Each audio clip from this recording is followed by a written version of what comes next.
get started. So good day, everyone, and welcome to today's webinar on technology adoption in agriculture and agri-food. I'm so glad you could join us today. My name is Rebecca Balsdon, and I'm from the Canadian Agriculture Human Resource Council, and I'm thrilled to be co-hosting this important conversation alongside our colleagues from CFIN.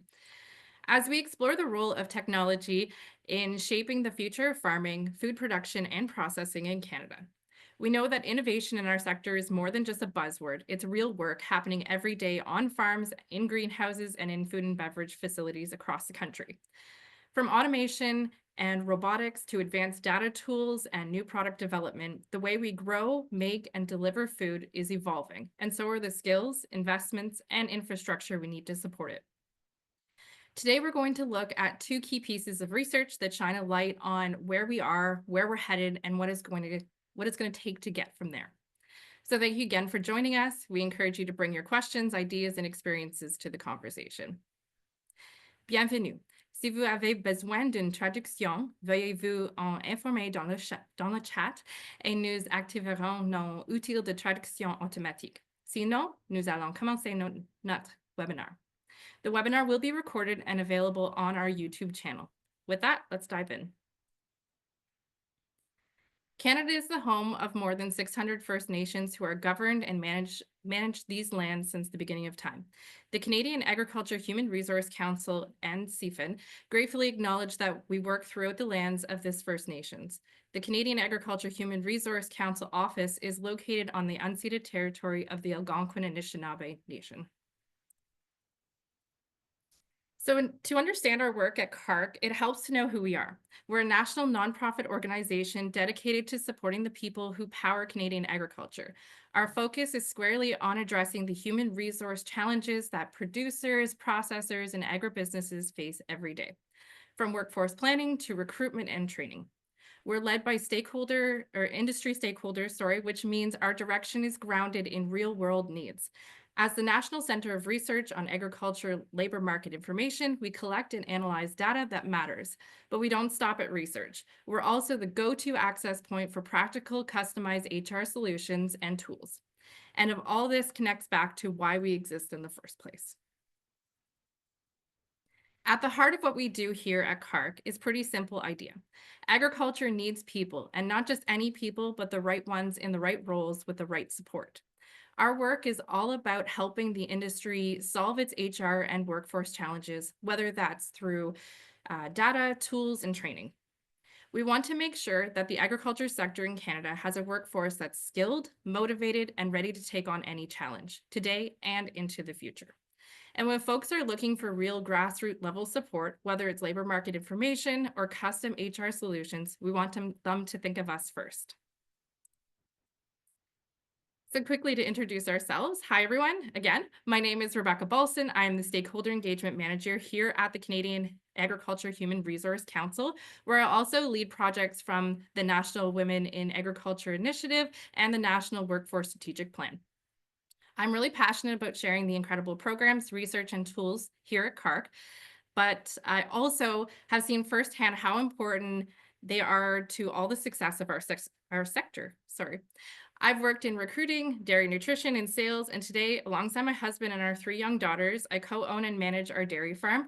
Over the past year on the farm, we've also embraced new technology and exploring ways to diversify revenue. I truly understand the evolving challenges and opportunities that many of us in the industry are facing, and I'm excited to be here to connect, share, and learn with you. So I'll pass it over to Hubba, and you can introduce yourself. Wonderful. Thanks so much. Hi, everyone. Good morning, good afternoon. It's so great to be here. My name is Hubba Khatoon. I'm the Regional Innovation Director within the Prairies at the Canadian Food Innovation Network. I'm also the co-chair for Tech and Automation within CAHRC for the National Workforce Strategic Plan. Excited to be here. I'll dive a little bit into a food tech ecosystem report that we launched earlier this year in February.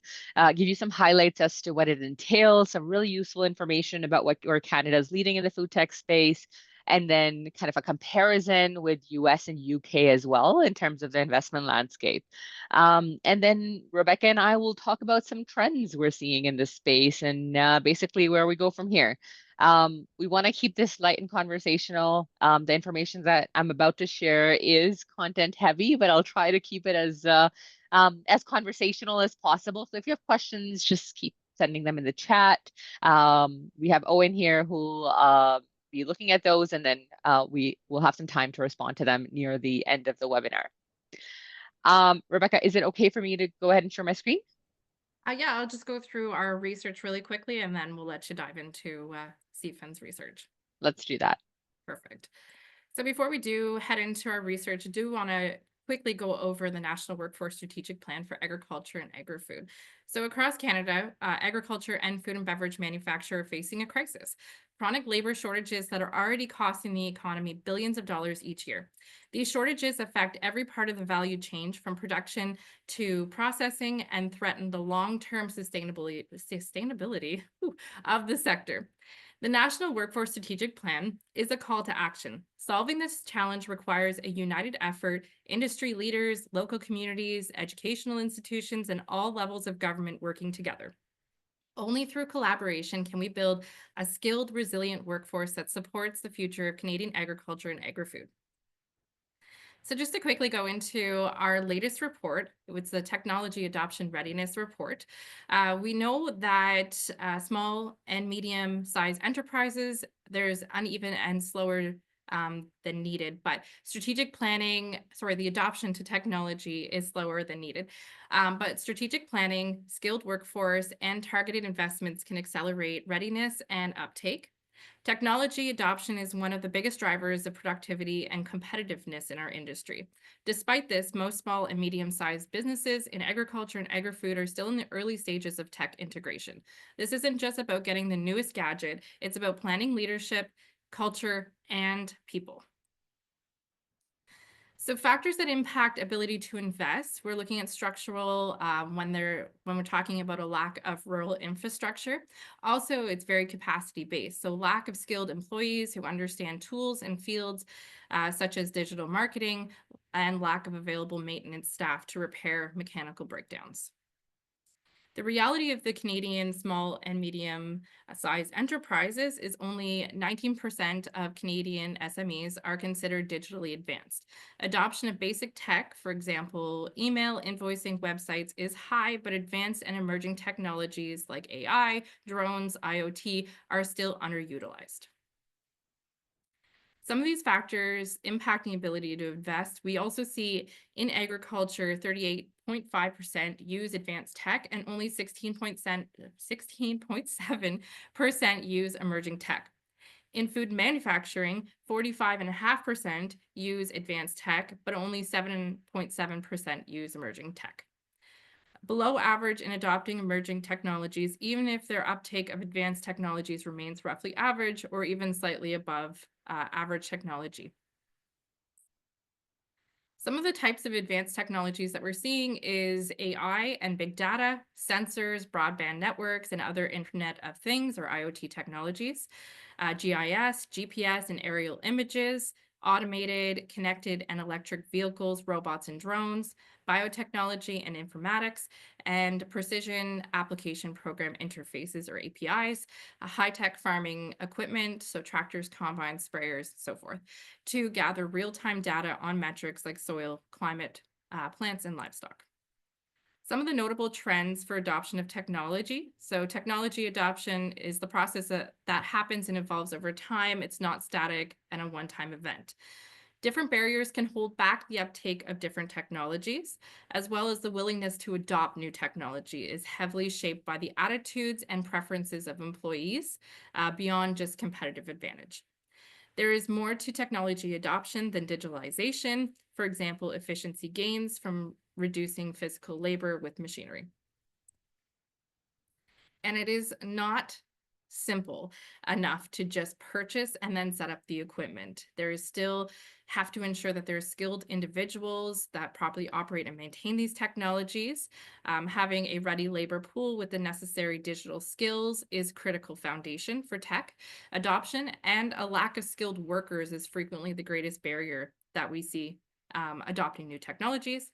Technology adoption efforts are more successful when employees have technology skills, they receive support and training opportunities to adapt to these changes, and their perceptions and attitudes towards technology are positive. So, just some of the recommendations that came out of this research piece is encouraging governments to provide funding opportunities for agriculture and agri-food small, medium sized enterprises on their technology adoption journeys are critical. Improving legislation around the uh, different technologies and the right to repair equipment. We do hear a lot about that, and ensuring everyone has access to affordable and reliable high-speed internet service. We have just over 50% of rural areas have access to high-speed internet, so that is a huge barrier. And also offering digital skills training and information sessions on technology, new development, and this technology adoption readiness framework that we do have. So at that point, I will lead this over to Hubba, and yeah, you can go into your research. Thanks, Rebecca. I'm going to share my screen and hopefully it works well. Let's see. There we go. Okay. So can everyone see my screen? Rebecca, I'm assuming that you can. Yep, we can Perfect. see. Okay, so I'll be talking about the report that we did in 2025 February that we launched, and it talks about the food tech ecosystem in Canada.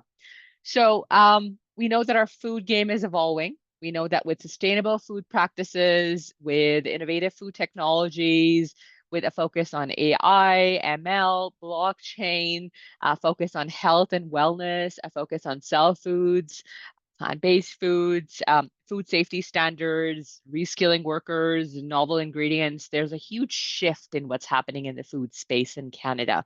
And we're talking about kind of the future of what's on your plate. So we know that a food tech revolution is underway. And this is where CFIN comes in. Myself and my team at CFIN, we spent a few months last year bringing this report to life. Now, we know that the food tech report captures trends. It highlights some key drivers that are really driving the food tech landscape in Canada. It highlights some opportunities, some challenges that are shaping kind of our innovation landscape as well. And then what I'll do is I'll take some time to present some of those findings, and then we'll open it up for Q&A near the end as well after we talk about some trends. But while I do this, feel free to take screenshots of the slides, share them with your colleagues, share them on LinkedIn. Feel free to tag me and tag CFIN. We'll be going through a lot of informative data in this conversation, and my goal is to simplify this as much as possible. But I am an economist, so if you have any questions near the end, happy to answer those for sure. And then happy to share these slides with anyone that's interested later. I'm sure we can make that work. Okay, so before we dig into the data, I want to share a little bit about CFIN. So Canadian Food Innovation Network, we are a national organization. We're dedicated to advancing food innovation within Canada. What we do is we basically connect food tech companies with researchers, with stakeholders, with food tech adopters, and we foster collaboration and really accelerate growth all across the sector. The goal is to provide, to address key challenges and then provide support to kind of cater to those challenges. And by support, we mean partnerships, we mean resources, we also mean funding opportunities in that space. So if you look at kind of our core services from the bottom left to the right, we provide innovative funding. So we provide a lot of financial support for projects that drive food tech advancements. We provide ecosystem development, so basically strengthening connections between innovators, businesses, research institutions, and then we kind of empower innovators. So what I mean by that is we offer them tools, we offer them knowledge, support to really help entrepreneurs bring their ideas to market. And if you can see on the far right side, that's kind of what our impact looks like to date. So far, we've supported over 90 projects by funding them. We've given over $20 million into those projects, and we have a network that is over 6,000 members across Canada. It's constantly growing, so the current number is kind of a roundabout number. We also have a Yodel platform. It's like LinkedIn and Reddit combined, but exclusively for the food sector, and it's free. It's funded through Agriculture and Agri-Food Canada. It's first of its kind digital hub, and we've supported over 100 job creations as well. Okay, now before I dig into the data, this gives you an understanding of what I mean when I say food tech, because often at times a lot of folks, especially those that are sector agnostic or are new to the space, whenever I have conversations with them, they're like, so what is food tech? Is it agriculture? Is it farming? Is it not? Is it what I'm eating? Is it when I'm going to a restaurant? What exactly falls under food tech? So basically, if you look at it, the primary agriculture product side, that's what we define as ag tech. That's an area that we don't focus on.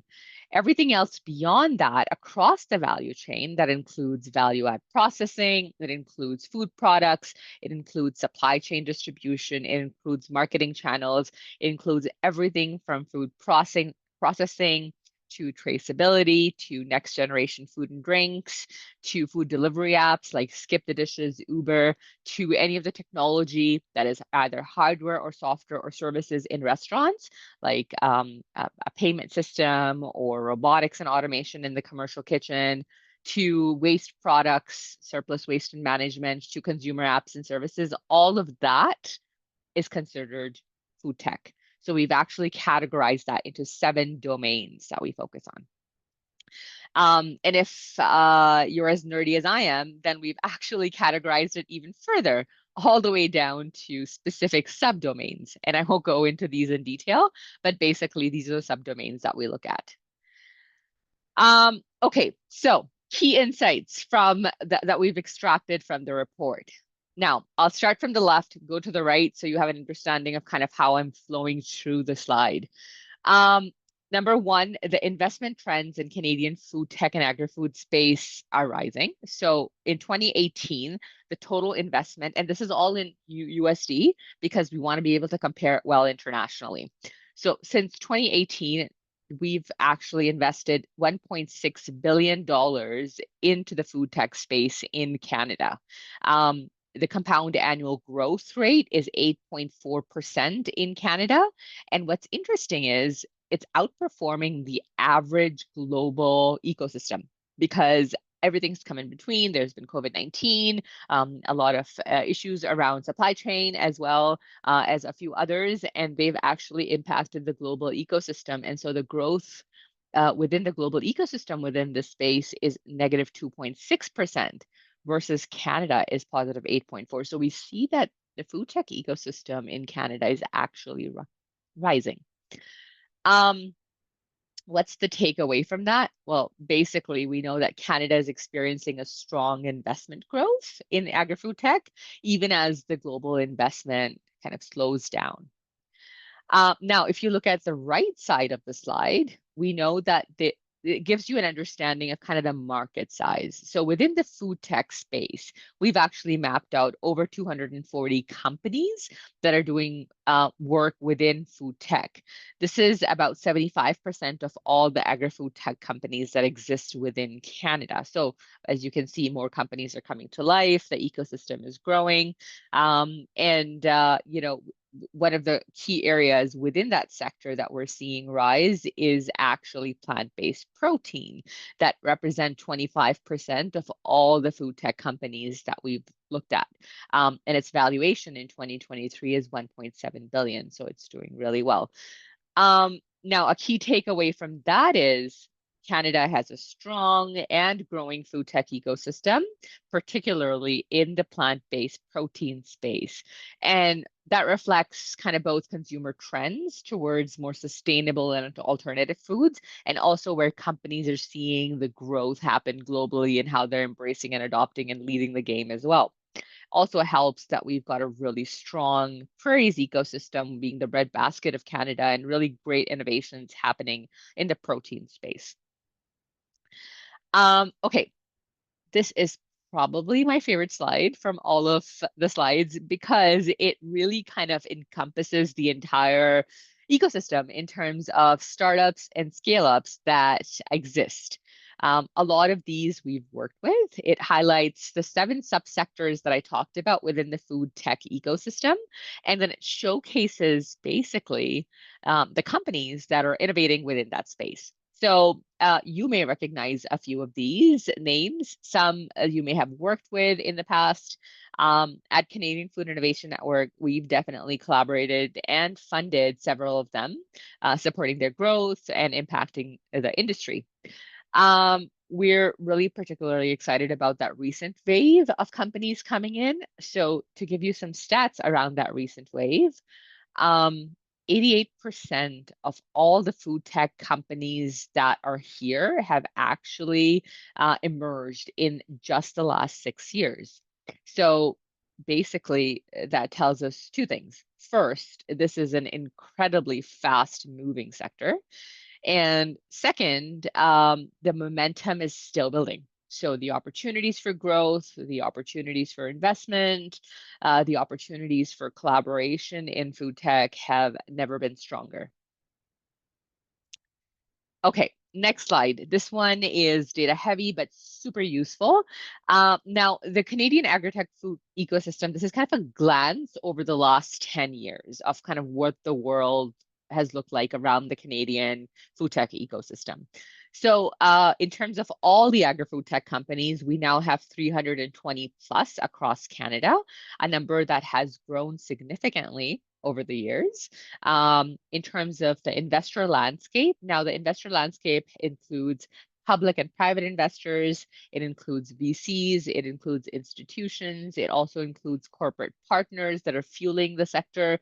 We've seen over 300 investors within this space within Canada. Canada also ranks 10th globally in the number of active companies, and it ranks 13th in terms of investments. So a position that we're still working on strengthening. Now, if you look at the right side, since 2014, more than $2.9 billion US has been invested in the agri-food tech space, which shows both local and global confidence in Canada's food ecosystem. And what's particularly exciting is that the 8.4% compound annual growth rate that I provided you is significant. And as I mentioned, it significantly outperforms the global ecosystem, which is at a negative 2.6%.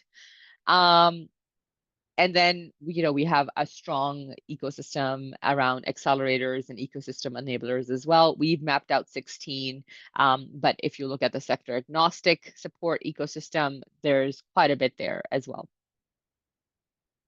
Okay. A few challenges that we're looking at here. The first is the role of food tech in Canada's ecosystem is significant. And I mentioned in my previous slides, just like the global trend, about 75% of food tech companies, or 240 in total, are focused on food tech, while the remaining 25% are ag tech based. However, when we looked at this data from Forward Fooding, we noticed that there's a gap. And that gap is how funding is distributed between Canada and the global landscape. So, for example, in 2014, food tech in Canada had 56% total investment that they've received, whereas globally it received 83% of the total investment in agri-food tech. And if you include ag tech, Canada ranks 13th in terms of number of investments. But when you extract ag tech and you look at just food tech, then Canada ranks 19th globally for food tech investment. So we're seeing this gap is that food tech is not getting as much support and love and investment as it should. And we kind of see where Canadian food tech investment under indexes as compared to the global average. This one looks at specific subdomains that I highlighted and how Canada compares versus globally. So for example, in Canada, the largest share of investment, 44%, is ag tech. versus globally, the largest share of investment is food delivery, which is 46%, and globally, ag tech sits at about 16.9%. Next, look at restaurant technology, kitchen and restaurant technology. Canada's at 13.4%, and next generation food and drinks, Canada's at 10%. So we see some kind of dispersions in Canada versus globally. One of the areas which is consumer apps and services, it represents 10% of all global investment, but it only represents 1.7% of Canada. So it suggests an area that is kind of, it remains underdeveloped. But overall, we know that Canada excels in ag tech. We know that the data suggests that there's room for further diversification of investment across all kind of domains that we're looking at. It could be that, we can align well with global trends, look at emerging consumer-driven food tech solutions as well.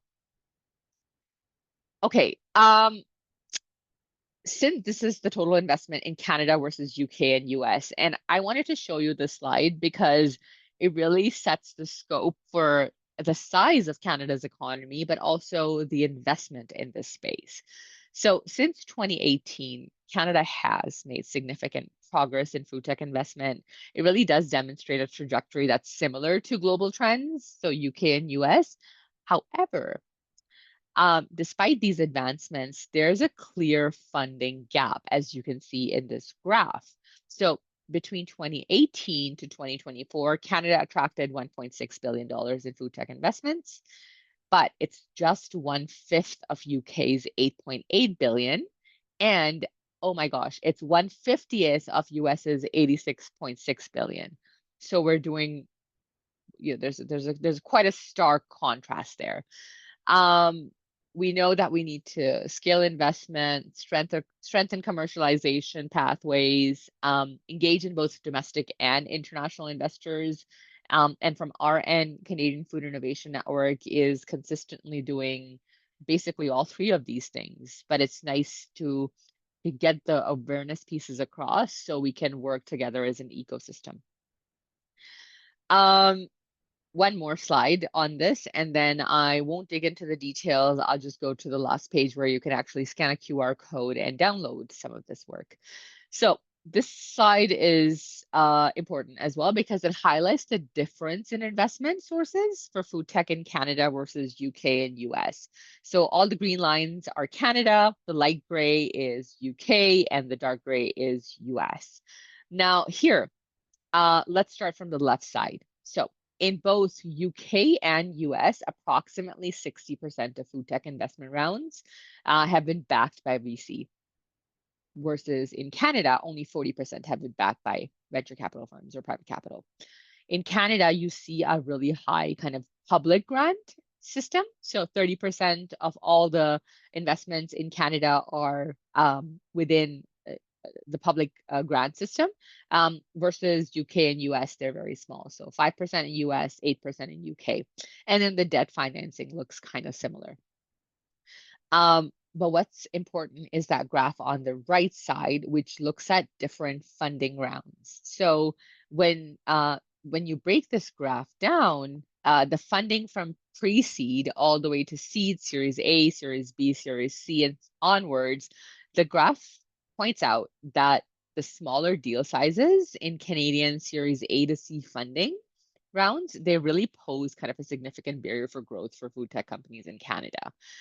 Basically, what these smaller rounds do is they limit the ability of companies in Canada in the food tech ecosystem to scale. They can't scale, then they have barriers when it comes to investing in innovation. And of course, because of that, they have barriers when it comes to competing internationally.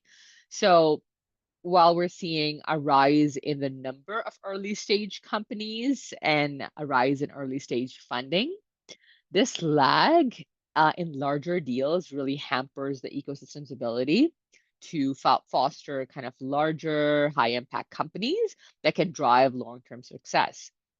These companies, if they don't find the success in Canada, they then try to look for it elsewhere, mostly US or other regions. So we want to be able to kind of retain and help companies scale and grow within this ecosystem. So this is a gap that I'm highlighting.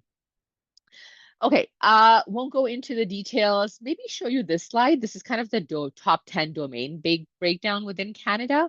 So as I mentioned, more than 25% of the companies are plant-based, as you can see here.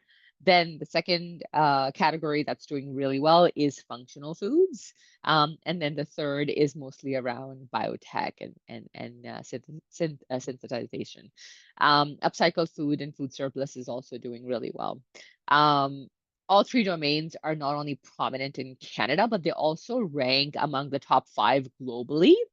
And what that tells us is basically Canada is aligned with the global trends. Okay, I'll stop now. This is where you can scan the QR code, download the report. It will ask you to either log in through your CFIN account or sign up. Sign up takes less than 2 minutes. It's free. It gives you access to all of our research and events and the forum and really a wealth of information within the food tech space that you can tap into. I'm going to go ahead and stop sharing my screen now, take a sip of water, and Rebecca, I'll let you take on from here. Perfect. Thank you so much. That's a lot of data that we all have to process through. So thank you very much. Yeah, so I guess at this point we can start opening up for some questions around the data from both of the research pieces.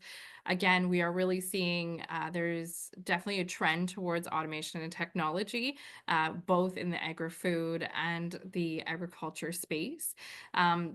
Especially, I mean, I can speak from my own experiences. We've just put in an automatic milking system in September on our farm, and there's definitely a learning curve when it comes to having robot on farm.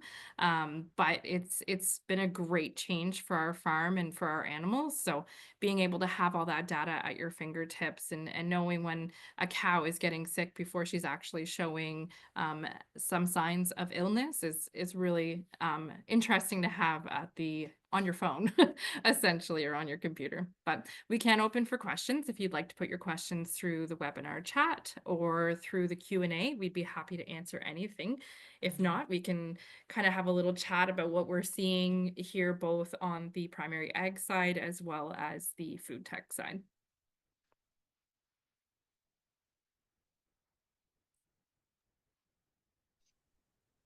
And also there has been some questions about whether we'll be sharing the slides and the recording. We will after. Anybody that's registered for the webinar will have access to both the slide shows as well as a recording of the webinar. And we will share some links as well. So there's a question that's come through. How much does fear of the unknown come into play with companies holding back from adopting new technology? I think we've seen that in both of our research. I know for ours specifically, we're definitely seeing people being hesitant from the unknown. I mean, we can always throw data at people and they can see that there will be a great trend forward, but yes, there's always a fear. Hubba, I'm not sure if you wanted to speak on that question as well. Sure. Thanks for the question. So 2 things I'll say.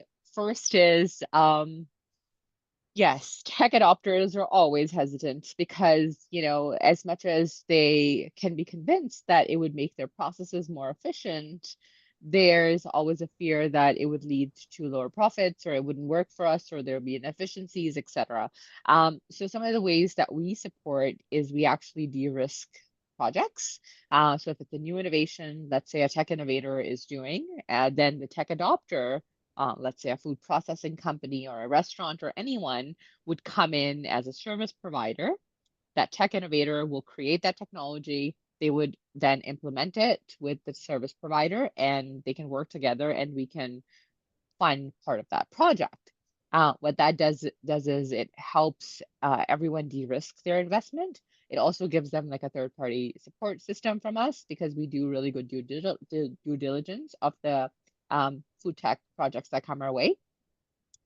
The second thing I'll say is, and I think it's so important, is that when tech innovators whether they're in AI, ML, data analytics, blockchain, when they're creating a robotics, when they're creating a technology, um, we're changing this sentiment a lot. They fall in love with their product and they're like, yeah, this is amazing. We put so much work into building this. But what they really need to do is fall in love with the actual problem of these tech adopters, right? That's where the fear of the unknown comes in. So if they can understand the problem better, then they can work to solve it better. So we definitely encourage kind of that cross collaboration that comes on early and that's constant to make sure that actual problem is understood so an appropriate solution is created for that. Perfect. We also have a technology adoption framework.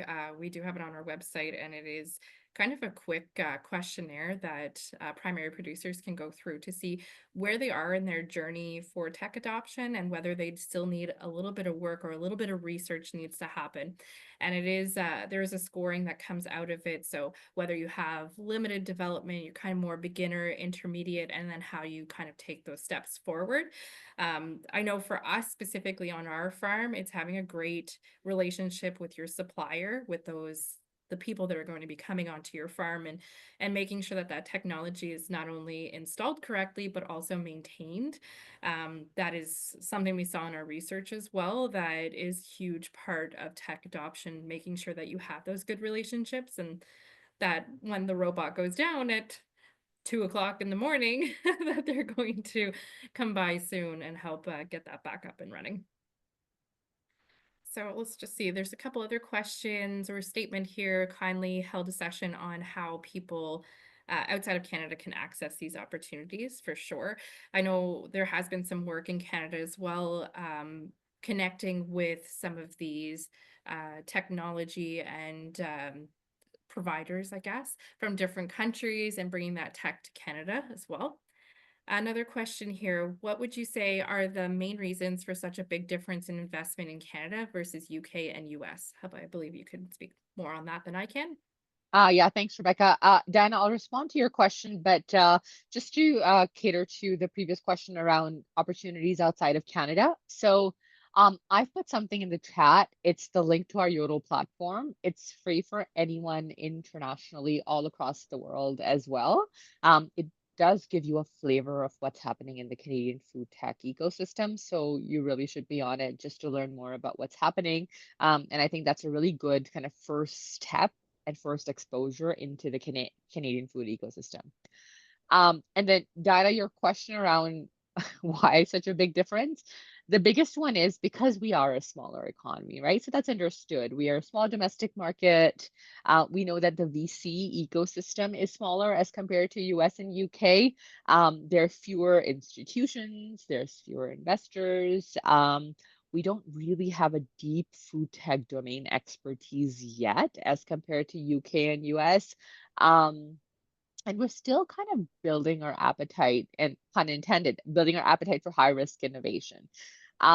Versus if you see US and UK, they're a very mature ecosystem. They have family offices, they have lots of accelerators, they have sector specific funds, all of those things. So that's one thing for sure. The second is that comparison that I showed in kind of public funding dependency versus policy. So Canada, as Canadians, we're very generous. So basically what we do is we give out a lot of non-dilutive funding. So as you can see, even through CFIN, we give out a lot of grants, we give out tax credits, and that's helpful. But sometimes it can actually be harmful when companies want to compete because what happens is it can delay kind of that substitution piece for them. So early on, they get lots of support from government. As they start to scale beyond Series A, B, and C, then there's a delay for them because they have trouble tapping into private investment and then they don't grow as fast. And if you compare that with US, oh my gosh, they're awesome with, like crowdsourcing, private capital, public policy changes around this innovation space as well. So that's definitely another one. The third, which I think we've worked on and we work on it daily and we're super passionate at Canadian Food Innovation Network about it, is that there still are, because we're so physically large and across the provinces, there still are kind of more regionalized approaches and some silos and resources that are specific to specific regions. So the support across Canada is not the same. And that's okay. That's understandable. I know my region is much different than my counterpart in BC, Lavina, who's actually probably on this call. I saw her name. It's quite different. And that's understood. So, we're looking at ways to create more national coordination, but it really does help because if there is greater national coordination, then kind of investors and institutions, they're more risk tolerant. And they want to, invest because they know that they'll get a higher reward for opportunities, etc. So yeah, just a few things that I think we're working on changing. It is a new industry for us as well. We don't have as many anchored agri-food and food tech players as UK and US does as well. Like US has PepsiCo, US has, like some really good venture firms as well. But we know that there is need for more global visibility within Canada. We need to do more international expansion. We need to coordinate better across provinces. We need to really attract private investment. That's why there's every venture forum that exists. I'm always there telling all the investors there's so much need for this. And yeah, basically, we're trying our best, but it's not anytime soon that we'll reach that level of US and UK just because of the size of the economy as well. Great, thank you. I'm just going to go back into the Q&A. There was a few there. So Frederick had a question about what emerging technologies beyond current AI applications might create the next major workforce disruption. Which I thought that was a good question. Do you want to talk about it or I can? If you want to go ahead and I'll see if I can think of some things on the fly. For sure. Um, just this week, actually, I was in Saskatoon and Elizabeth Crawford from Food Navigator was there, and she was presenting on some of the trends. And one of the things she highlighted at the AgriValue Forum was this wellness-driven food innovation concept. And we've been seeing a lot of this here in Canada as well. But basically, what's happening is healthy now means so many particular things, like high protein, anti-inflammatory, lower glycemic index, sugar-free, food is medicine, and then growing attention to women's health finally, and the gut microbiome for everyone as well. So that's changing how you view the workforce. So now, people want to tap into product developers and nutrition scientists. So they're really in high demand. And then a lot of folks are looking into kind of personal nutrition algorithms or even AI-driven meal planning. I know I've done that quite a bit, especially if I want to cleanse or if I'm doing a keto diet for a few weeks, etc. I always, tap into GPT and I'm like, hey, make a meal plan for me. And I love this and I hate this and don't give me shrimps and, and then wearables around creating new roles for food, like anything around wearables is creating new roles for like data scientists, for digital dietitians, etc. I know when we talk about a major workforce disruption, we're looking, at least through our labor market information, we know that there's a 7.4% vacancy rate, which is high above, especially in agriculture, high above the Canadian wide rate. And we also know that there's going to be more than 85,000 retirements expected before 2030. So being able to adopt technology quicker would be definitely a help with the fact that we have a declining workforce.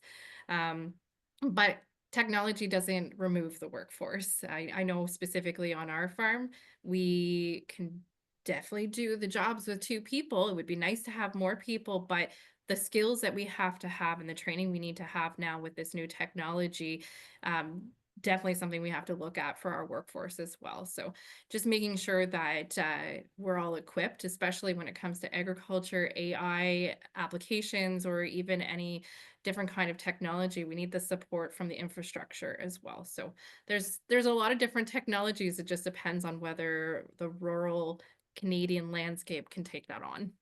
That's a Yeah. hard question for us to answer. It'd be great if we could have all the technology, um, because like the data is so helpful.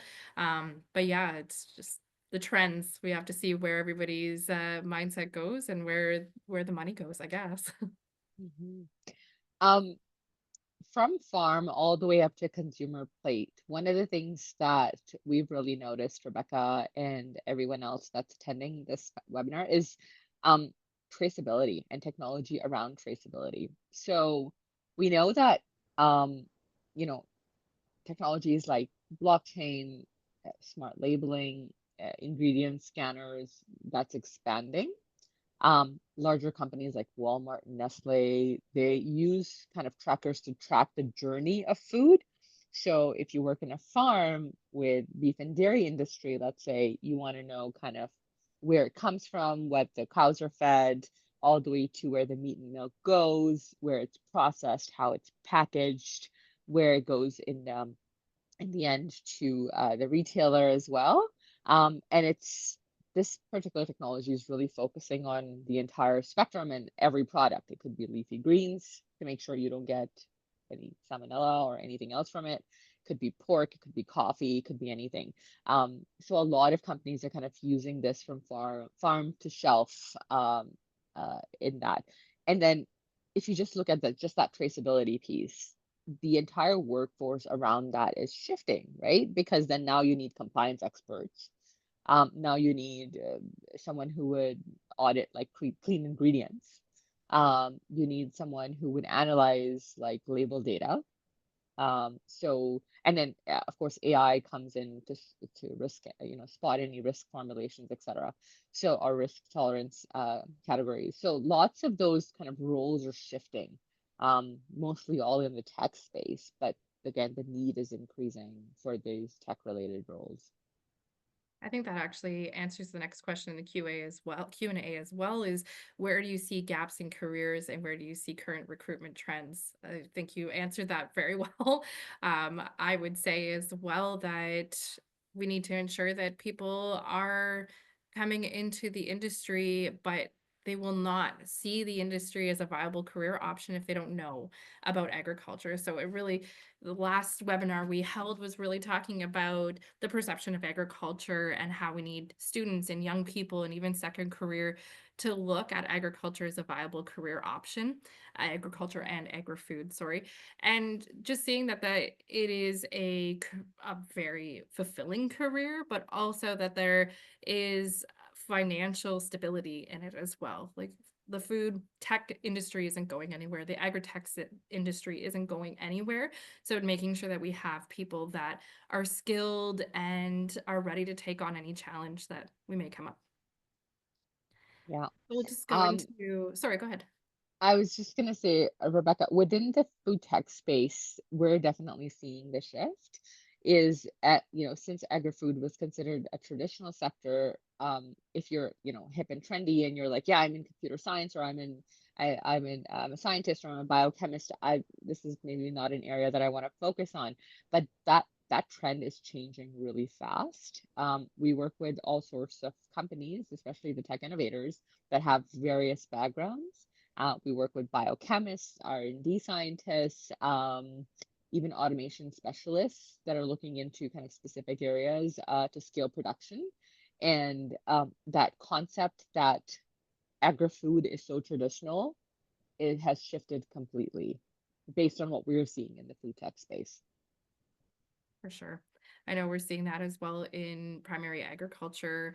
A lot of information's coming out about drone operation, not only for mapping your fields and looking at the trends and the weather, but also for spray application, where we'll be able to spray in spots instead of spraying an entire field. And I feel like the public will like that idea as well. But when it comes to that, you're having to look at aerospace and you're having to look at the pesticide use and all of that. So it's definitely needs some very skilled people in the industry. Looking back at the webinar chat, we did have a question here about what is your advice for a person passionate in the agri sector, but with a different background? What is your advice to transform? I would say just dive in. Um, 3 years ago, I had zero experience in the agri-food space. As I mentioned, I'm an economist by profession, and it's such a fast-growing and dynamic sector, and it's constantly evolving that you learn as you go, right? So, for example, if you're in the protein and functional food space, you'll learn different ways to make plant-based seafood or egg white protein, etc. If you're in the tech space, you'll learn all these technologies around, like AI, retail tech, etc. So there's it's a new sector. It's fast growing. You can learn as you go.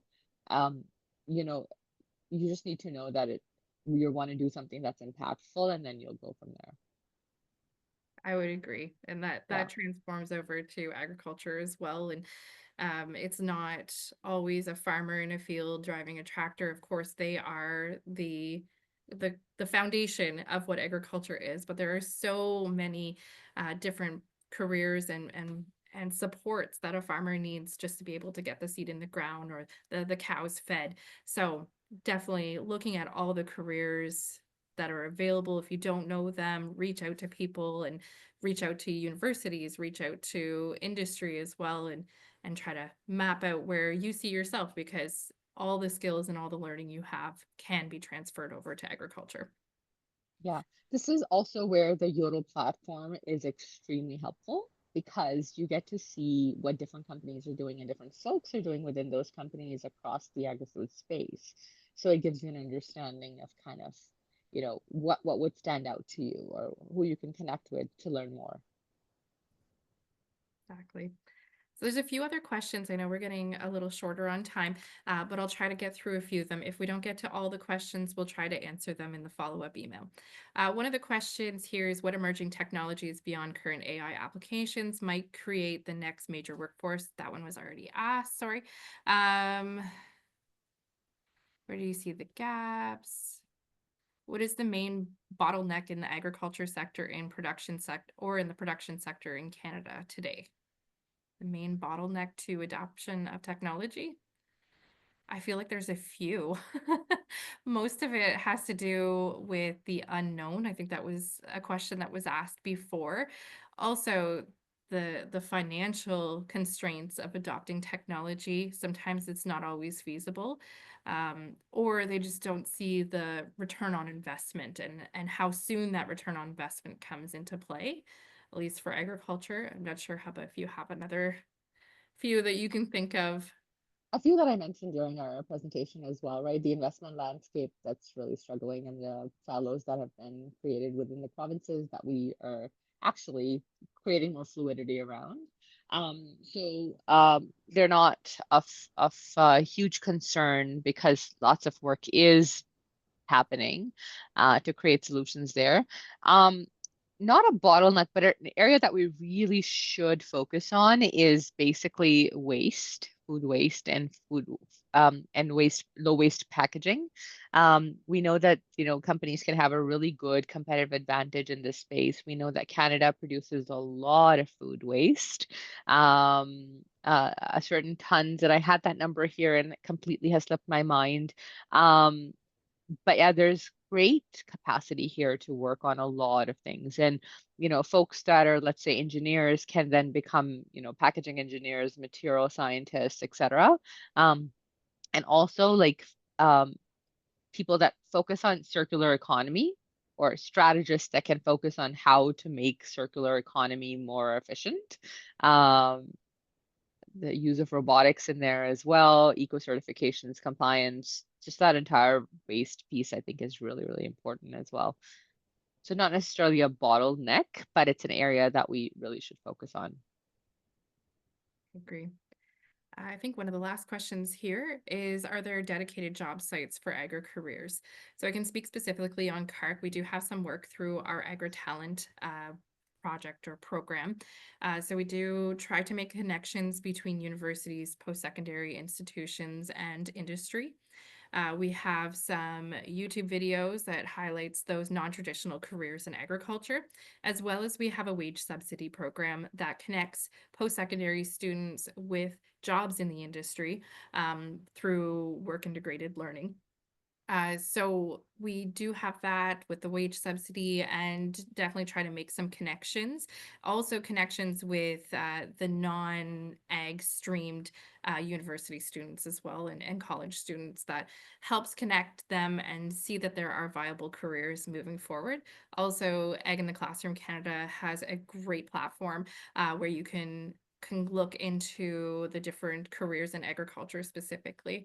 Hubba, is there anything on the food processing or the food tech side? Yeah, the Yodel platform is quite helpful. It doesn't have a job site per se, but what it does have is resources if you want to tap into these careers or learn more about them, and it helps you navigate kind of, what your career path could look like. So it's a one-stop shop. It's quite useful. We love one-stop shops. So the last question that we will take before we sign off for the day, with agriculture as a viable career transition option, what are the relevant transferable skills from project management that can be that can get experienced hires to transition more fluidly? Um, from my end, oh my gosh, basically everything. All the skills that you have can be translated. Uh, Nothing specifically stands out. But again, there's more fluidity overall in that space. So yeah. Yeah, I would agree as well that pretty much any skill that you obtain, whether it's just soft skills and those people skills, HR, can definitely be transferred over to agriculture, as well as any of the tech skills that you bring over. I mean, I specifically went to school for medical in the medical field, and I bring that a lot to the farm when it comes to administering medicines or even just taking care of a mammal because I have that background. And then I went to school for agriculture afterwards and loved it. So I didn't actually come from that traditional my parents didn't own a farm, but now I own a farm. So I find it's any skill that I've obtained through any of my post-secondary, but also through my job experience has brought me to where I am today. So I'm just going to share my screen really quickly. I do want to thank everyone for coming today. I wanted to also highlight that we have this is a series of webinars, and the conversation today is just really clear that Canada's agriculture and food sector are brimming with opportunity, but unlocking that potential requires investment, not just in technology, but in the people right? In people and planning and policy. Whether we're talking, sorry, about the slow but steady shift towards automation on farms or the growing food tech startup driving economic transformation. The key to progress in collaboration is collaboration. By working together across sectors and with the support of government, industry, and innovation networks like CAHRC and CFIN, we can turn Canada's natural strengths into a global competitive tech-enabled food future. Sorry. Let's keep the conversation going. And more importantly, let's take action. So there are some webinars coming up. There's a QR code if you haven't already registered for the next 3 webinars. We have next week continuing this conversation around digitalization, tech, automation, AI, and jobs. The week after, I believe, is infrastructure, workforce attraction and retention. And then the last one is the North American workforce trends. So the impacts of the tariffs that we're seeing. So as we sign off for the day, there's some of our contact information. Again, we will share the slides and the recording afterwards. And just a big thank you for everyone coming today and for hearing Hubba and myself talk about not only the research, but also tech adoption as we move forward. So thank you and have a great day. Thank you.